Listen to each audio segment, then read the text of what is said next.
Hello বন্ধুরা, তোমরা সব কেমন আছো?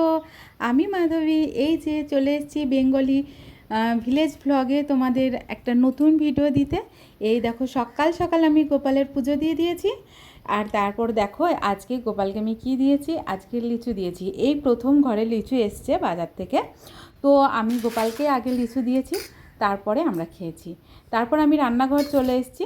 এই দেখো, আমি সকালে টিফিন করতে গরম দুধ আর তার সাথে ওটস আর কেলগস ভিজিয়ে রেখেছি, এবারে খাবো। এই দেখো ওটসের মধ্যে কি কি আছে, এই যে কুমড়োর বীজ রয়েছে, কিশমিশ রয়েছে, এটা দিয়ে এখন আমি ব্রেকফাস্ট করব।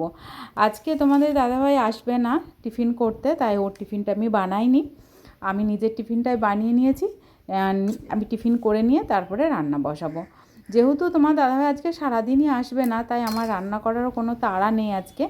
কিন্তু বাজারে সেই জন্যেও যাইনি, কিন্তু খেতে তো কিছু হবে, তাই না?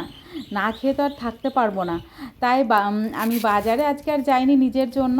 এই যে এসছি বাগানে, এই দেখো ওলের ডাঁটা আমি কেটে নিয়েছি একটা। তোমরা এটা খাও কিনা জানি না, এই যে ওলের ডাঁটা, আমরা এটা তো খাই, ডাঁটাও খাই। আর যে শাকটা রয়েছে, শাকটাও আমার ভীষণ ভালো লাগে, একটু গলা ধরে, কিন্তু শাকটাও আমার ভীষণ ভালো লাগে। এই যে আমি কাটতে শুরু করেছি, এই দেখো কেটে নিচ্ছি ছোট ছোট করে। আর যে শাকটা আছে, শাকটা আমার ভীষণই ভালো লাগে, শাকটা প্রচুর মানে কচি হয়, তো আমি ওই জন্য শাকটাও কেটে নিই, শাকটাও আমি নিয়েছি। আর এটা যেহেতু একটু গলা ধরে, তাই আমি ভালো করে কেটে ধুয়ে ওটা ভালো করে সিদ্ধ করে নেবো, সিদ্ধ করে নিয়ে ধুয়ে নেবো। এই যে আমি মুসুর ডালের বড়া করে নিয়েছি, আজ আমার ভাতটাও হয়ে গেছে। তারপর আমি এই যে এখানে 5 রকম ভাজা কেটে নিয়েছি, আলু আছে, বেগুন আছে, মূলো আছে, গাজর আছে, টমেটো আছে, এগুলো সব আমি কেটেছি কালো জিরে দিয়ে আর কাঁচা লঙ্কা দিয়ে এটা আমি ভাজবো। তারপরে এই এটা রান্না করতে শুরু করে দিয়েছি, এটা শুকনো লঙ্কা আর কালো জিরে ফোড়ন দিয়েছি। তারপরে এটা আমি এখন ভাজছি তেলে।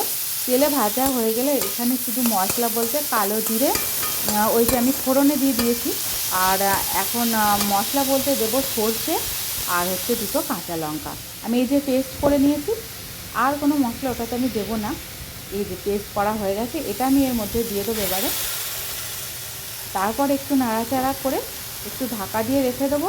তাহলে এটা এত সুন্দর একটা খাবার তৈরি হয়ে যাবে, তোমরা এইভাবে বানিয়ে খাবে, দেখবে খুব স্বাদ লাগে। এই যে পাতাটা আমি নিয়েছি, এই যে রান্না হচ্ছে এখন, এই যে কমপ্লিট আমার রান্না হয়ে গেছে। এই যে একটু লেবু নিয়েছি, যদি গলা ধরে তো সেই জন্য, গলা ধরে না, আমার ভালোই লাগে, কিন্তু তবু আমি লেবু নিয়ে নিয়েছি যাতে খুব টেস্টি হয়, যাতে গলাটা না ধরে। আজকে দুপুরে আমি এই পর্যন্তই করেছি। পরের ভিডিওতে আবার দেখা হবে। টাটা।